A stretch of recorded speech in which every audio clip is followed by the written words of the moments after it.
اعوذ باللہ من الشیطان الرجیم بسم اللہ الرحمن الرحیم۔ اگر ہمیں کوئی شخص کہتا ہے کہ شب برات کو اٹھ کے نفل نہ پڑھو تو بھائی نفل ہم نے پڑھنے اللہ کی رضا کے لیے، ہمیں کسی بندے سے ڈگری لینے کی ضرورت نہیں، نہ تو ہمارے اور رب کے درمیان معاذ اللہ کوئی وسیلہ ہے کہ تو کہے گا تو پڑھیں گے، جب دل کرے گا پڑھیں گے اور جتنے دل کرے گا پڑھیں گے۔ ہم تو نفل کہہ رہے ہیں اس کو، ہم نے کب کہا ہے ضروری ہے جو عشاء پڑھ کے سو جائے فجر تک سویا رہے، ہم اس کو گناہگار نہیں کہہ رہے، لیکن یہ ضرور کہیں گے کہ گولڈن چانس مس کر دیا اس نے، چانس مس کیا ہے، یہ تو اللہ کی رحمت کا موقع تھا۔ حضرت سیدہ عائشہ صدیقہ رضی اللہ تعالی عنہا ارشاد فرماتی ہیں کہ شعبان کی 15ویں رات تھی، یعنی شب برات کی رات، فرماتی ہیں شعبان کی 15ویں رات تھی، میں نے اچانک نظر ڈالی تو حضور میرے بستر میں تھے، پھر میری نظر پڑی تو حضور نہیں تھے، میرے دل میں گمان آیا، خیال آیا کہ شاید کسی اور زوجہ کی طرف حضور کا میلان تباہ ہو گیا ہو، وہاں تشریف لے گئے ہوں۔ فرماتی میں اٹھی باہر گئی تو نبی کریم علیہ السلام جنت البقیع میں تھے، قریب ایک جگہ پہ حضور دعائیں مانگ رہے تھے۔ فرماتے میں گیا تو حضور فرمانے لگے ابو بکر کی بیٹی تو نے کیا گمان کیا کہ اللہ کا رسول تیری حق تلفی کرے گا؟ عرض کی حضور آپ مالک ہیں، کہیں اور جانا چاہیں تو میری طرف سے پابندی نہیں۔ کہتی ہے وہاں کھڑے کھڑے میرے رسول کریم نے بیان فرمایا، یہ ترمذی کے لفظ ہیں، حضور نے فرمایا عائشہ یہ شعبان کی 15ویں رات ہے، مدینے میں سب سے زیادہ بکریاں بنو کلب کا قبیلہ پالتا تھا، فرمایا آج کی رات بنو کلب کے قبیلے کی بکریوں کی تعداد کے مطابق اللہ میری امت کے لوگوں کی بخشی فرما دے گا۔ یہ وہ رات ہے۔ جناب عائشہ صدیقہ رضی اللہ تعالی عنہ نے بات رات کو سنی تنہائی میں نبی پاک سے، رات کو تنہائی میں حضور سے سنی، سویرے جناب عائشہ نے کل امت کو بتائی۔ اگر یہ بات اہمیت والی نہ ہوتی تو بی بی صاحبہ آگے روایت کرتی، یہ کتابوں میں آتی، یہ لوگوں کو بتاتی۔ حضرت عائشہ نے روایت کیا اور مولا علی شیر خدا نے تو کھل کے کہا، ابن ماجہ میں حضرت علی سے پیار کرنے والوں کے لیے الگ عنوان، مولا علی نے کھل کے فرمایا شعبان کی 15ویں رات کو رات عبادت کرنا اور سویرے روزہ رکھنا۔ حضرت علی کے لفظ بائی نے ہی سیاستہ میں رات کو عبادت کرنا، دن کو روزہ رکھنا۔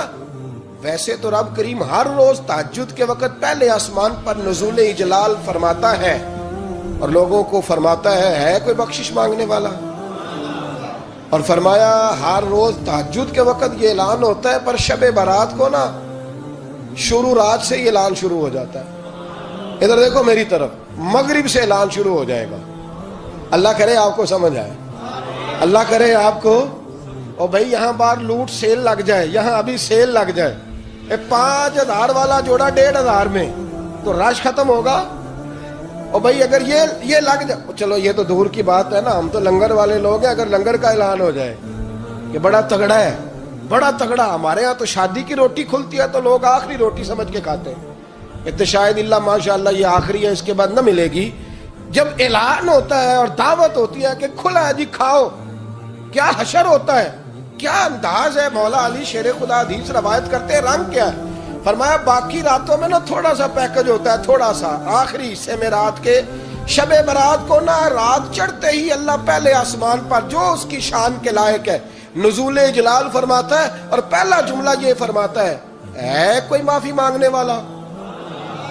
اللہ کرے آپ کو سمجھ آئے، یعنی معافی دینے والا کہہ رہا ہے چلو آؤ ادھر آؤ ذرا معافی مانگو، میں معاف کرنے آیا ہوں، مانگو معافی، ہے کوئی معافی مانگنے والا؟ معاف کر دیں گے۔ اور آپ فرماتے ہیں ہے کوئی رزق مانگنے والا؟ وہ جو بڑی درخواستیں دیتے پھرتے ہیں نا مختلف اداروں میں، وہ ایک درخواست نا کل شب برات والی رات بھی دیں۔ اللہ کرے آپ کو سمجھ آئے۔ وہ جو کہتے ہیں نا بڑی بڑی کمپنیوں میں نے اپلیکیشن جمع کرائی ہے تو کہیں کام نہیں بن رہا تو نسخہ دے رہا ہوں، ایک اپلیکیشن کل رات بھی جمع کراؤ انشاءاللہ کام بن جائے گا۔ اور میں نہیں کہہ رہا، مولا علی شیر خدا فرما رہے ہیں، اور وہ خود نہیں فرما رہے، وہ نبی پاک کا فرمان نقل کر رہے ہیں، اور وہ رسول اللہ صلی اللہ علیہ وسلم کی بات نہیں بیان کر رہے، وہ کہتے ہیں رب فرماتا ہے کوئی روزی مانگنے والا؟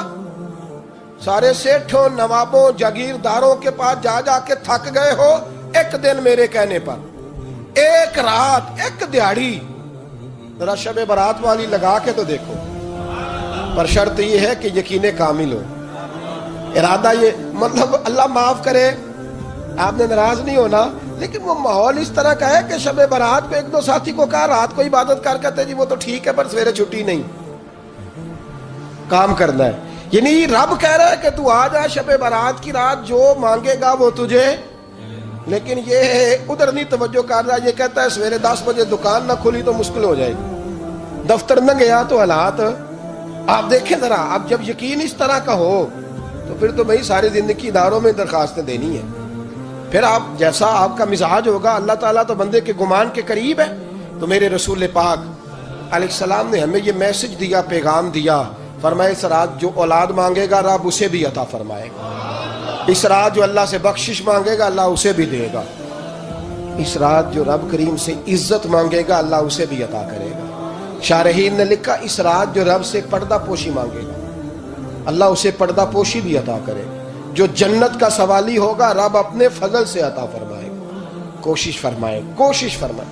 10 محرم کو ہمارے ہاں لوگ جاتے ہیں قبرستان، وہ کسی حدیث سے ثابت نہیں، میں منع نہیں کر رہا، جائیں 9 محرم کو جائیں، 10 کو جائیں، 11 کو جائیں، 8 کو جائیں، سفر میں جائیں، ربیع الاول میں جائیں، قبرستان میں جب بھی جائیں منع نہیں ہے. لیکن شب برات والی رات تو خود رسول کریم گئے ہیں نا قبرستان. اب جو بات میں نے سمجھانی ہے اس کو سمجھیں. نبی پاک کی والدہ کا مزار نہیں ہے وہاں جنت البقیع میں. حضور کے کو بھائی بہن، حضور کیا کرنے گئے؟ امت کی بخشش کے لیے گئے. شب برات کی رات لالچی نہ بنے کہ صرف میں نے اپنے لیے روزی مانگنی ہے، کل امت کے لیے مانگے رب کریم سے. مانگے اپنے بھائی کے لیے، مانگے اپنی بہن کے لیے، مانگے اپنے بیٹے کے لیے، مانگے اپنی بیٹی کے لیے، مانگے اللہ کریم. یہ مانگنے کی رات ہے. پچھلی راتی رحمت رب دی کرے بلند آوازہ، بخشش منگن وارے کارن کھلا جے دروازہ. آئیں اللہ کی بارگاہ میں اس رات کو کھل کے دعا مانگیں. قبرستانوں میں نا کچھ قبریں ایسی ہیں کہ جو بتاتی ہیں کہ سالوں بیت گئے ہیں کوئی آیا نہیں. کچھ قبریں بتاتی ہیں. اور کچھ بڑے قبرستان بڑے شہروں میں ایسے بھی ہیں کہ جن کا گورکن کہتا ہے کہ مجھے کمیٹی نے کہہ دیا ہے جہاں 4-5 سال کوئی نہ آئے وہاں نئی قبر بنا دیا کرو. وہاں نئی قبر بن جاتی ہے معاذ اللہ. او بھائی کچھ ہیں ایسے، کچھ ہیں. یہ جائیں نا اکبر بادشاہ یہاں لیٹا ہے لاہور میں تو شعر لکھا ہوا ہے، بر مزارے ماں غریباں نے گلے پروانہ سوزز نے صدائے بلبلے. فارسی کا مقولہ لکھا ہے اس کی قبر پہ، کہتا ہے میں وہ غریب ہوں. اعلیٰ بادشاہ ہے مقبرے میں لیٹا ہے، کہتا ہے میں وہ غریب ہوں کہ نہ یہاں کوئی پروانہ آتا ہے نہ بلبل آ کے گیت گاتی. کوئی آتا ہی نہیں، کوئی فاتحہ نہیں پڑھتا، کوئی فاتحہ نہیں پڑھتا. وہ بھائی کئی قبریں ایسی ہیں جن پہ سالوں بیت گئے کوئی لوٹا نہیں. اور مشکات میں حدیث ہے میرے نبی کریم علیہ السلام نے فرمایا جو قبر میں ہوتا ہے وہ تو اس آدمی کی طرح ہے جو دریا میں ڈوب رہا ہے اور وہ انتظار کر رہا ہے کہ میرا بیٹا میرے لیے دعا مانگے، میری بیٹی دعا مانگے. پر بیٹے کو تو 27 سال ہو گئے، ملک سے باہر ہے. کاغذ بنے گے تو ابے کی قبر پہ آئے گا نا، اس کے تو کاغذات ہی نہیں مکمل ہو رہے. وہ بیٹے کو تو مشکل ہے بڑی، وہ تو کاغذات نہیں بن رہے. وہ تو دولت کا مطالبہ پورا ہوگا تو جب ہی وہ کام ہوگا نا. انتظار ہو رہا ہے قبروں میں میرا بیٹا دعا کرے، میرا بھائی دعا کرے. اور اگر بچہ دفن ہے تو وہ کہتا ہے میری ماں دعا کرے، میرا باپ دعا کرے. کوشش کریں شب برات بعد از مغرب یہ رواج پیدا کریں. یہ رسول اللہ کا طریقہ ہے صلی اللہ علیہ وسلم. قبرستان میں جائیں اور جا کر کے وہاں اللہ تبارک و تعالیٰ سے دعا مانگیں کہ یا اللہ جو اس قبرستان میں لیٹے ہیں وہ بھی، اور جو آج تک کلمہ پڑھنے والے دنیا سے گئے وہ بھی، اور جو قیامت تک جائیں گے وہ بھی. اے اللہ تو سب کی بخشش فرما دے. اللہ کی رحمت کو محدود نہ کریں کہ صرف مجھے بخش دے، اسے کہیں یا اللہ کل کی بخشش فرما. ساری امت کے لیے دعا کریں. شب برات کی رات نفل پڑھیں. ہمارے ہاں محفل ہوتی ہے ہر سال الحمدللہ، بڑے شوق سے بڑا خوبصورت ہم اہتمام کرتے ہیں. لیکن میں اکثر دوستوں سے کہا کرتا ہوں کہ جن کو اکیلے میں نفل پڑھنے میں مزہ آئے وہ اکیلے میں پڑھیں. کتنی کھلی بات کر رہا ہوں. میں پابند نہیں کر رہا کہ آپ یہاں آئیں گے محفل میں آئیں گے ضروری ہے. بھئی آپ کو اکیلے میں مزہ آتا ہے نا. کچھ لوگ تنہائی میں ہو تو دل زیادہ لگتا ہے، وہ تنہائی میں کریں اللہ اللہ کوئی حرج نہیں. لیکن کچھ ایسے ہیں کہ نعت سنتے ہیں تو دل نرم ہوتا ہے، تقریر سنتے ہیں تو دل